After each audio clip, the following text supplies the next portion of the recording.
अब हामी चाहिँ खाजा खान्छौँ हैन जाँड खान्थ्यौँ नि भर्खर त कोदो पनि हुँदैछ छैन जिन्दगीमा सबभन्दा अप्ठ्यारो काम लागेको हो यो ढलेको कोदो टिप्नु मङ्सिरमा मुसेले 7वटा बिहे गर्छ अरे हेलो एभ्रिवान सेवाहरू welcome back my YouTube channel फेरि पनि स्वागत छ मेरो न्यू ब्लगमा लङ टाइम पछि अझ म ब्लग बनाउँदैछु फेरि पनि म चाहिँ आज कहाँ गइरहेको छु भने हजुरले देख्न सक्नुहुन्छ हेर्दै गर्नु होला साथीहरू कोदो काट्नु जाँदै गरेको है साथीहरू कोदो टिप्न यहाँ तल भाइ हुनुहुन्छ हामी चाहिँ अगाडि घाट खेल्छौँ अनि त्यसपछि कोदो टिप्छौँ साथीहरू यता सबै टिपिसकेको साथीहरू देख्न सक्नुहुन्छ है यसो छ बिहानी पखको मौसम राम्रो छ साथीहरू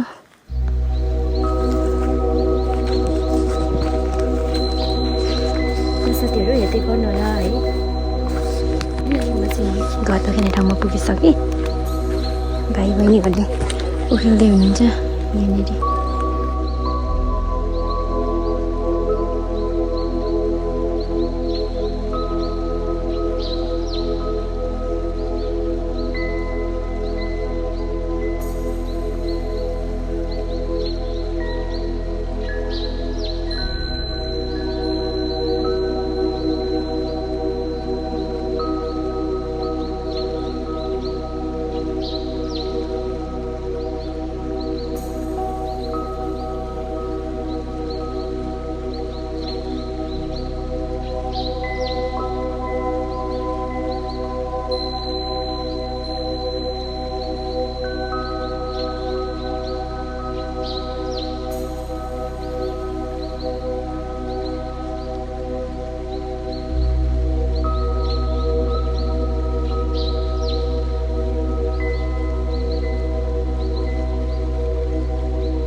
अब म पनि गदो खेल्नु सुरु गर्छु है हेर्दै गर्नु होला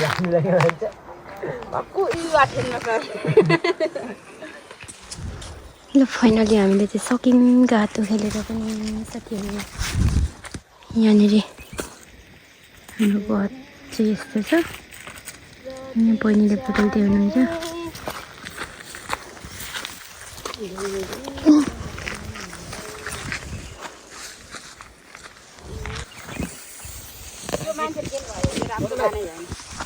त्यो भाइले बान्नु भएको होला हौ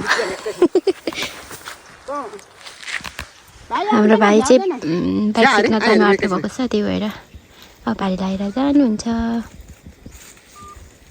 होइन भाइ भाइ कहाँ जानु हुने अरे बाइक चलाउनु बाइक सिक्नु होइन चलाउनु सिकिसकेको यहाँनिर बहिनीले चाहिँ पलाउँदै हुनुहुन्छ यसरी बान्नु भएन भनेर बान्दै हुनुहुन्छ हाम्रो बहिनीले चाहिँ त्यो सायद मैले बानेको होला क्या यस्तो मलाई बान्नु आउँदैन त यसरी मुठा बान्नु मैले बानेको होला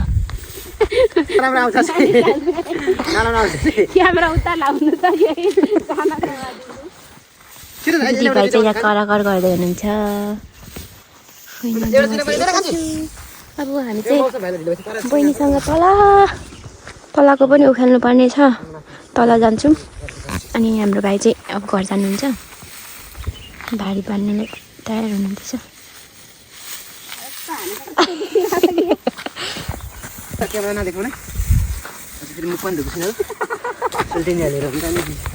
सल्टेनीहरूले हेरोस् नै भनेर म यहाँनिर भिडियो गर्दैछु झन् भाइलाई राम्रो ह्यान्डसम निकाल्दैछु लो है कान्छी माइलीको कुरा यहाँ आउँदैछ है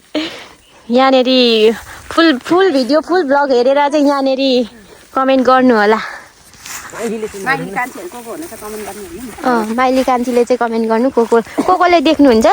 देख्ने जतिले स्किप नगरिकन हेरेर यहाँनिर हाम्रो भाइ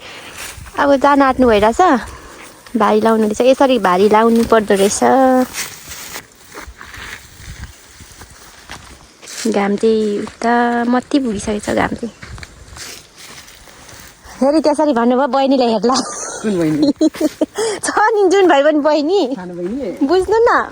हेर्नुहुन्छ को पो सानो बहिनीले फेरि ब्रेकअप होला नि भाइ भन्छ भन्दैन खत्तम हुन्छ फेरि आइज न भन्छ कुठे खान्छ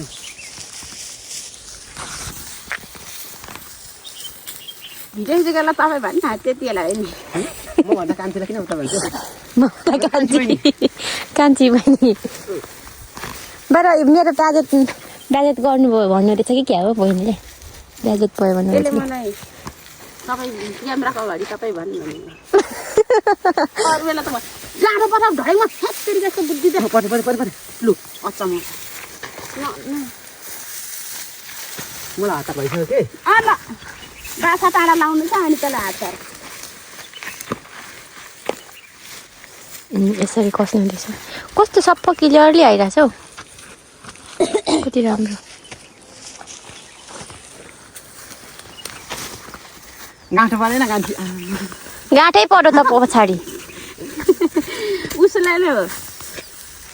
उसले नै तेरो उसले मैले लाएको चाहिँ यो हो एक कुन दुईटा बराबरमै छ गाँठो बोकेर जानु न यो त मैले कान्छीलाई भाइ लगाइदिएको कान्छी सबै घर पछि लाग्छ सोल्टियानहरू यसरी काम गर्ने सोल्टी कहाँ पाउने म चाहिँ खासमा म त साथी फुस्कियो ल फस्की गयो मेरोमा त टाइम हेर्नु मिलेन हौ यस्तो गरेर बेसी झरेको भारीमा थियो होला साथीहरू हामी चाहिँ घर हिँड्यौँ यसरी भारी बोकेर बहिनी अगाडि खोइ तपाईँ स्वेटर बोक्नुभयो ए स्वेटर बोक्नुभयो हामी चाहिँ घर जाँदैछौँ बाकुलीले अहिले गर्नुहुन्छ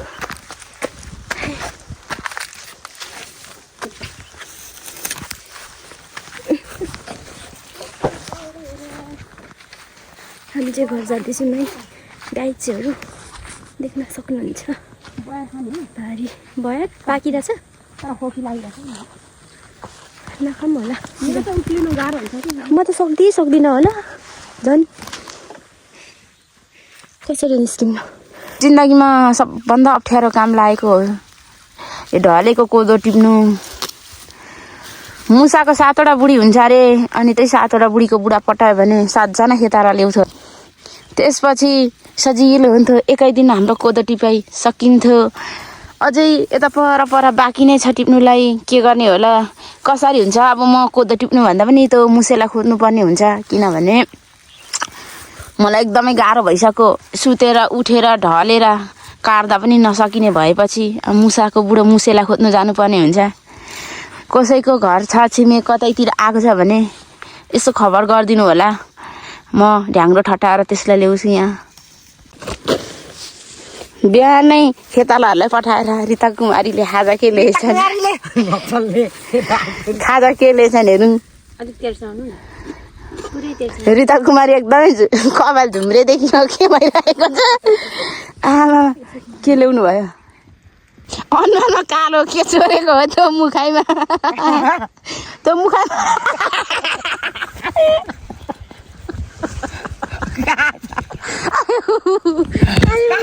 हाँसेरै मर्नु भयो है बहिनी चाहिँ यहाँनिर पो लुकेर हाल्नु गयो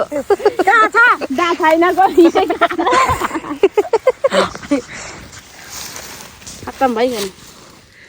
भइगयो कति राम्रो देखेको है पारी राम्रो देखिन्छ कुरो पनि त्यस्तै छ हौ सबै कोदो यसरी ढलेर अब हामी चाहिँ खाजा खान्छौँ होइन कोदो जाँड खान्थ्यौँ नि भर्खर त कोदो पनि हुँदैछ न त छ्याङ खाएर देखाइदिन्थेँ बहिनीको मुखको त कत्रो देखिएको त्यति नल्याउनु न चुम्मी खान नपाएर घाउ आयो ठोकिएर भएको घाउले पनि म त सेले त होइन हिजो त साँच्ची एउटा मान्छे त यो घाउ मानिसको त तेल लाउ अरे कम्ती तेल तेल दिएको होला घिन पो लाग्यो घाउमा लाउ लाउ रे घोडामा भात म हिजो लगाएर सुतौँ भन्दै बिर्सिहाल्यो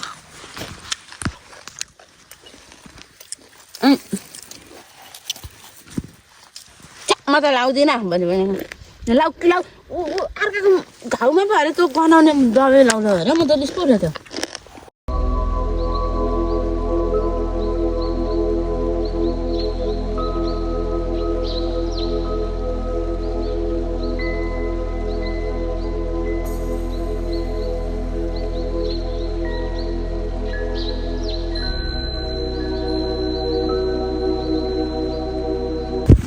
मम्मी चाहिँ पर कोदो टिप्दै हेर्दो रहेछ आउनु भएर त्यसले कोदो टिपिराख्नु भएको छ मम्मीले चाहिँ अब हामी पनि टिप्छौँ कोदो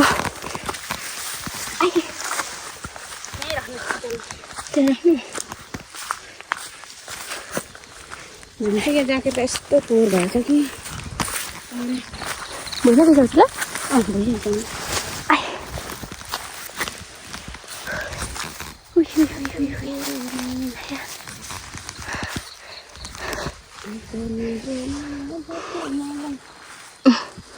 यो त सबै कोदो लडेर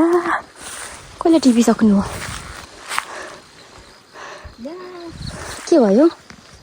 मेरो ब्लुटुथ त मैले त कहाँ फालिरहेको रहेछ एउटा त थाहै छैन कहाँ राख्नु भयो थाहा छैन कहाँ ओछ्यानमा होला चास लाइन नलाइकन बिर्सी पो राख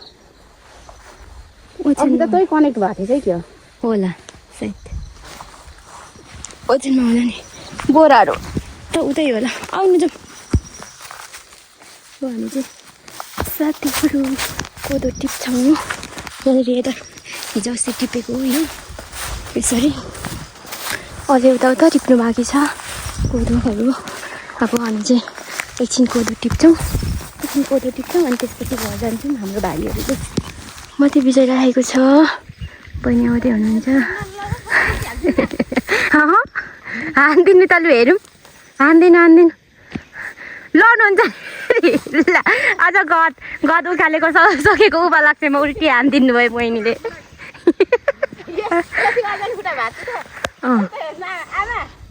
मम्मीलाई बोलाउँदै देखाइदिनु रहेछ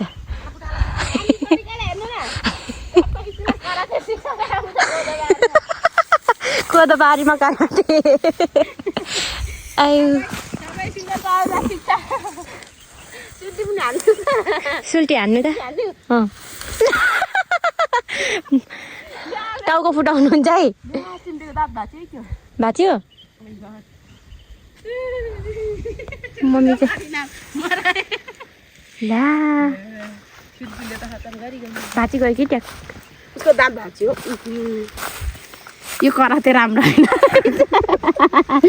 करातेले गर्दाखेरि यसरी भयो आधी दाँत भाँचिको नि छ्या नङ त कस्तो छ यस्तो पो छ त काम गर्नु यहाँनिर तिनवटा दाँत भाँचिको नि अब त झन् उल्टी पनि हान्छ चिन्टीको दाँतै भाँची गयो यहाँबाट चाहिँ मम्मी कोदो टिपिराख्नु रहेछ हेर्नु साथीहरू यसरी कोदो टिप्नुपर्छ यसरी कोदो टिप्नु पर्दो रहेछ है मैले चाहिँ फर्स्ट टाइम टिप्दै गरेको हो त्यही भएर गाह्रै हुँदो रहेछ कोदो टिप्नु चाहिँ सबै लडेको छ नि त यसरी सबै बसेर टिप्नु पर्दो रहेछ उता मात्रै ठरिरहेछ अरू सबै लडेर अनि हाम्रो चाहिँ यहाँनिर